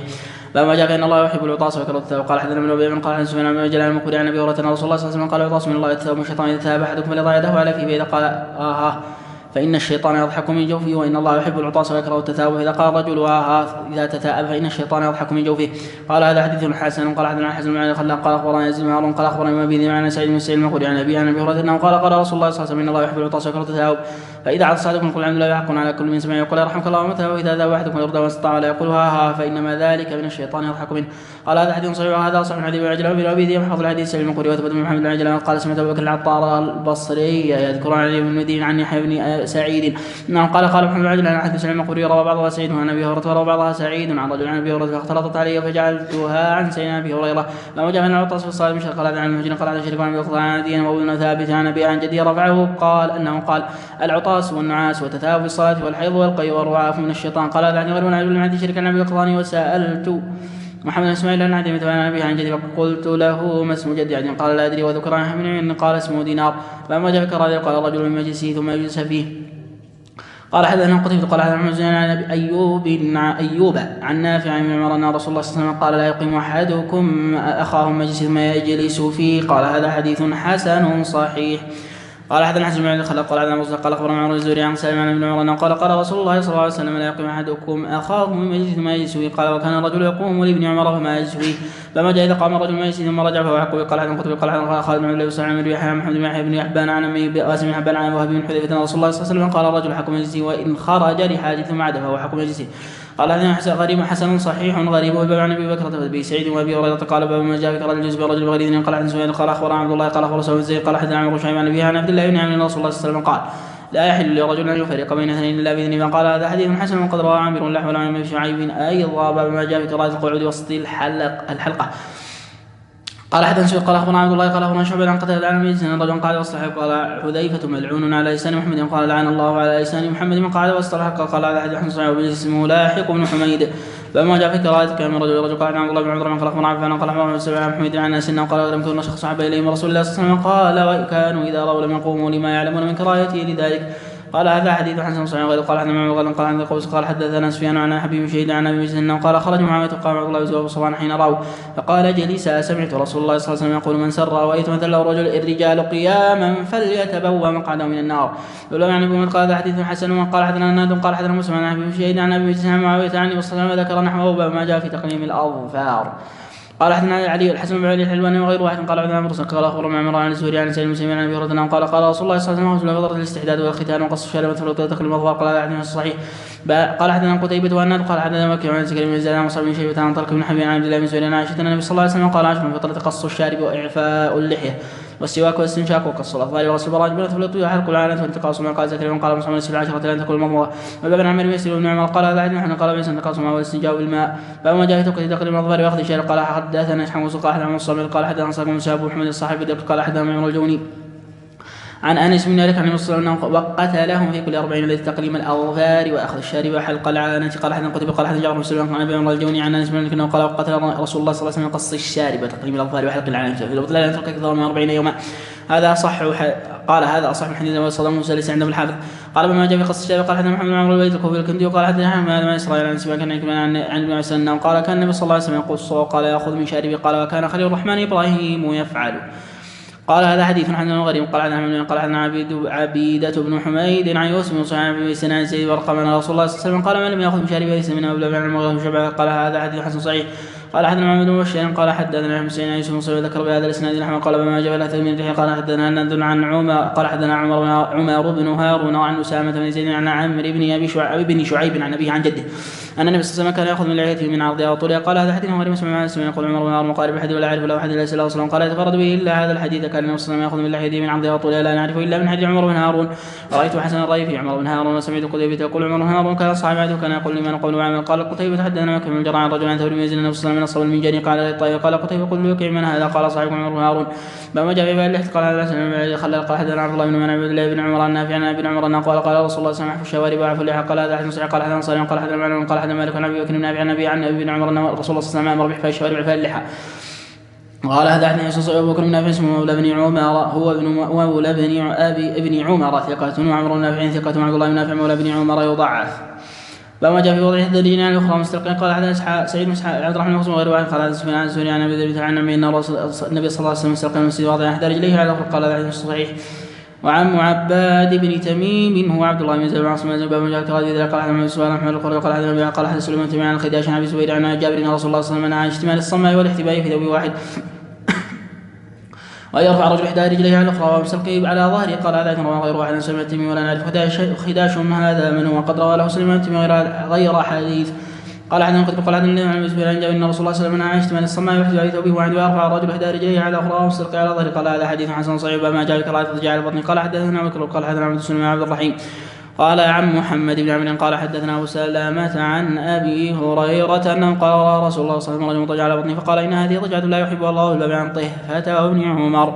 رواه ابن كثير في هذا الحديث عن ابي سلمة عن عائشة طيفة عن ابي ويقال طخفة والصحيح طهفة ويقال طغفة وقال بعض الحفاظ الصحيح طخفة. باب ما جاء في حفظ العورات. قال حدثنا محمد قال حدثنا حسين قال حدثنا مجزوم حكيم قال حدثني ابي عن جدي انه قال قلت يا رسول الله عوراتنا ما ناتي منها ونذر. قال احفظ عورتك لمن زوجك وما ملكت يمينك. قال رجل يكون مع رجل قال ان استطاع لا يراها احد فافعل. قلت فالرجل يكون خاليا قال فالله احق ان يستحيا منه. قال هذا حديث يوجد بزين اسمه معاوية بن حيد القشيري قد روى الجريري عن الحكيم معاوية وهو والد باز. باب ما جاء في الاتكال. ضجعة ورد ضجعة وضجعة. نعم. أحسن إليكم. قال عن عمرو بن محمد الدوري البغدادي قال عن أصحاب مسلم قال أخبرنا صلى الله عليه وسلم كان جابر بن سمرة قال رأيت رسول الله صلى الله عليه وسلم متكلم بسعيد عليه السري وهذا حديث حسن غريب ورواه غير واحد من هذا الحديث عن إسرائيل عن اسمه كان جابر بن سمرة قال رأيت النبي صلى الله عليه وسلم متكلم بسعيد ولم يذكر على يساره. قال حدثنا اسماعيل قال حدثنا مكي قال حدثنا إسرائيل عن جابر بن سمرة قال رأيت النبي صلى الله عليه وسلم متكلم بسعيد قال هذا حديث صحيح. باب قال حدثنا قال حدثنا معاوية عن مشعل اسماعيل رجعنا ضم عاجل عن ابي مسعود ان رسول الله صلى الله عليه وسلم قال لا يؤم الرجل في سلطانه ولا يجلس على تكريمه في بيت الله. قال هذا حديث حسن. ما جاء في ان الرجل حق بصدر دابته. قال حدثنا معمر قال حدثنا قال حدثنا علي بن حسن قال حدثني ابي انه قال حدثنا عبد الله بن رده انه قال سمعت ابي بريده يقول بينما النبي صلى الله عليه وسلم يمشي جاء رجل معه حمار فقال يا رسول الله يركب وتاخر الرجل. قال رسول الله صلى الله عليه وسلم لا انت حق بصدر دابتك لا انت تجعله لي. قال قد جعلته لك. قال فركب. قال هذا حديث غريب. فما جاء بقصه اتخاذ المال. قال حدثنا محمد بن قال حدثنا محمد قال حدثنا محمد بن كثير عن جابر انه قال رسول الله صلى الله عليه وسلم لكم انماط. قلت وان تكون لنا انماط. قال أما إنها ستكون لكم أنماط؟ قال فأنا أقول لامرأتي أخري عني أنماطك. تقول ولم يقل رسول الله صلى الله عليه وسلم إنها ستكون لكم أنماط؟ قال فأدعوها. قال هذا حديث صحيح. ما جاء في ركب ثلاثة على الدابة. قال حدثنا مسلم عن ضمن العنبري وقال حدثنا النضر بن محمد قال حدثنا كريم بن عمان عن سليم سلمان بن قال لقد قلت من النبي صلى الله عليه وسلم الحسن والحسين البغلة شباب حتى أدخلت حجرة النبي صلى الله عليه وسلم هذا قدامه وهذا خلفه. والباب عن ابن عباس عبد الله قال حديث حسن صحيح ما جاء في نظرة فجاء قال حدثنا هشيم قال حدثنا قال أخبرنا مسلم قال عن عمرو بن سعيد عن أبي زرعة عن بن عمرو بن جرير عن جرير بن عبد الله قال سألت رسول الله صلى الله عليه وسلم عن نظر الفجاءة فأمرني أن أصرف بصري. قال هذا حديث صحيح. وأبو زرعة اسمه هرم. قال حدثنا علي بن حجر قال اخبرنا شريك عن ابي ربيعه بن مراد عن ابيه رفعه انه قال يا علي لا تتبع نظره فان لك الاولى وليست لك الاخره. قال هذا الحديث عن سنوري ولا عن الحديث شريك قال ما جاء في حديث ابن سبيل قال حدثنا شويه قال اخبر عبد الله قال اخبرنا مسلم زياد بن شهاب ان ابا مسلم حدثنا مسلم وكانت عند رسول الله صلى الله عليه وسلم ميمونه قالت بينما نحن عنده اقبل ابن امي مكتوم فدخل عليه وذلك بعد ما امرنا بالحجاب. قال رسول الله صلى الله عليه وسلم احتجبا منه فقلت يا رسول الله اليس هو اعمى لا يبصرنا ولا يعرفنا؟ فقال رسول الله صلى الله عليه وسلم أفعم يا واني أنتما ألستما تبصرانه. قال هذا حديث حسن صحيح. وما جاء عن الدخول على النساء إلا بإذن أزواجهن. قال حدثنا سويد بن نصر قال اخبرنا ابن مبارك قال اخبرنا شعبان الحكم عن ذكوان عن مولى عمرو بن العاص ان عمرو رسله الى علي السيد مع اسماء بنت عميس فاذن له حتى اذا غرق من حاجه سال المولى عمرو بن العاص عن ذلك فقال ان رسول الله صلى الله عليه وسلم نهى قال نهى ان ندخل عن النساء بغير اذن ازواجهن. والباب عن عقبة بن عبد الله بن عمرو جابر وهذا حديث عن صحيح. والباب ما جاء في تحذير فتنة النساء. قال حدثنا محمد بن العاص قال حدثنا معتمد بن عن النبي عن ابي ثمان عن اسامه بن زيد عن سعيد بن زيد بن عمرو بن نفيل ان النبي صلى الله عليه وسلم قال ما تركت بعدي في النساء فتنة أضر على الرجال من النساء. قال هذا حديث صحيح هذا الحديث غير واحد مثل عن سلمة عن النبي عثمان عن أسامة بن زيد عن النبي صلى الله عليه وسلم فيه عن سعيد بن زيد بن عمرو بن نفيل عن أحد قال عن أسامة بن زيد وسعيد بن زيد غير معتمد. والباب عن قال حدثنا قال حدثنا سفيان عن التيمي عن أبي عثمان عن أسامة بن زيد عن النبي صلى الله عليه وسلم ذكر نحو قال ما جاء في اتخاذ القصة. قال حدثنا سفيان قال أخبرنا عبد الله قال أخبرنا سعيد بن قال أخبرنا عبد الرحمن أنه سمع معاوية خطب المدينة يقول أين علماءكم يا أهل المدينة؟ سمعت رسول الله صلى الله عليه وسلم عن هذه القصة ويقول إنما هلكت بنو إسرائيل حين اتخذها نساءهم. قال هذا حديث حسن صحيح وقد روي من غير وجه عن معاوية. بما جاء في الواصلة المستوصلة والواشمة والمستوشمة. قال حدثنا أحمد بن قال حدثنا عبيد بن حميد عن منصور عن إبراهيم عن قبة عن عبد الله أن النبي صلى الله عليه وسلم لعن الواشمات والمستوشمات والمتنمصات مبتغيات للحسن مغيرات خلق الله. قال هذا حديث حسن صحيح. قال حدثنا قال أخبرنا ابن المبارك عن عبيد بن عمر عن نافع عن عمران عن النبي صلى الله عليه وسلم قال لعن الله الواصلة والمستوصلة والواشمة والمستوشمة. قال فالوشم في اللذة. قال هذا حديث حسن صحيح. قال بالباب عن عائشة بن سوى اسماء بنت ابي بكر وبن عباس قال عن عمرو قال عن حسين قال عن عبد الله بن نافع عن النبي عمر عن النبي صلى الله عليه وسلم ذكر نحوه ولم يذكر قول النبي. قال هذا حديث صحيح.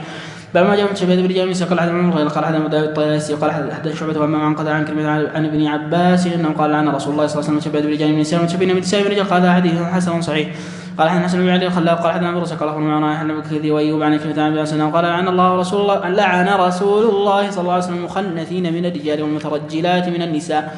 قال هذا حديث حسن صحيح. بن عائشة وباب مجاوب قال تخرج من رسول قال حدثنا محمد بن قال حدثنا عن حسين القطان وقال عن ثابت بن عمارة الحنفي عن غنيم بن قيس عن ابي موسى صلى الله عليه وسلم قال كل عين زانية والمرأة إذا استعطرت فمرت بالمجلس فهي كذا وكذا يعني زانية. والباب عن ابي هريرة وهذا حديث حسن صحيح. بما جاء في طيب الرجال والنساء. قال حدثنا من غير قال عن ابو داود الحفري عن سفيان عن الجريري عن ابي نضر عن رجل من ابي هريره انه قال رسول الله صلى الله عليه وسلم طيب الرجال ما ظهر ريحه وخفي لونه طيب النساء ما ظهر لونه وخفي ريحه. قال حدثنا عن الرجل قال اخبرنا سفيان بن ابراهيم الجريري عن ابي نضر عن الطفاوي عن ابي هريره عن صلى الله عليه وسلم ذكر نحو معناه. قال هذا حديث حسن. الطفاوي لا نعرفه الا بهذا الحديث ولا نعرف اسمه. حديث اسماعيل بن ابراهيم اتم وطول الباب عن ابراهيم قال حدثنا عن قال حدثنا عن ابي قال حدثنا سمع قد عن الحسن عن ابراهيم قال النبي صلى الله عليه وسلم ان خير طيب الرجال ما ظهر ريحه وخفي لونه وخير طيب النساء ما ظهر لونه وخفي ريحه عن الميثاقة الارجوان. قال هذا حديث حسن غريب من هذا الوجه. باب ما جاء في كراهة رجل قال حدثنا بشير قال حدثنا عمر قال حدثنا عن سعد بن ثابت عن ثم عبد الله انه قال كان انس لا يرد الطيب. وقال انس ان النبي صلى الله عليه وسلم كان لا يرد الطيب. عن ابي هريره قال هذا صحيح. قال حدثنا قتيبة قال حدثنا من ابي فدك عن الله بن سعد النبي عن ابن عمر قال قال رسول الله صلى الله عليه وسلم ثلاث لا ترد الوسائد والدهن واللبن. قال هذا عمر بن عبد الله بن سمع بن جنة ومدين قال حدثنا محمد بن خالد وقال حدثنا عزيز بن زرعين حجر الصوان حنان عن ابي عثمان النهدي انه قال قال رسول الله صلى الله عليه وسلم اذا اعطي احدكم الريحان فلا يرده فانه خرج من الجنه. قال هذا الحديث غريب ولا نعرف لحنان غير هذا الحديث ابو عثمان النهدي اسمه عبد الرحمن بن مل وقد ترك زمان النبي صلى الله عليه وسلم لم يراه ولا يسمع منه. ما جاء بك ما هو الدهن؟ طيب العود انتبهوا لا يكون أحد يظن أنه من السمن. نعم.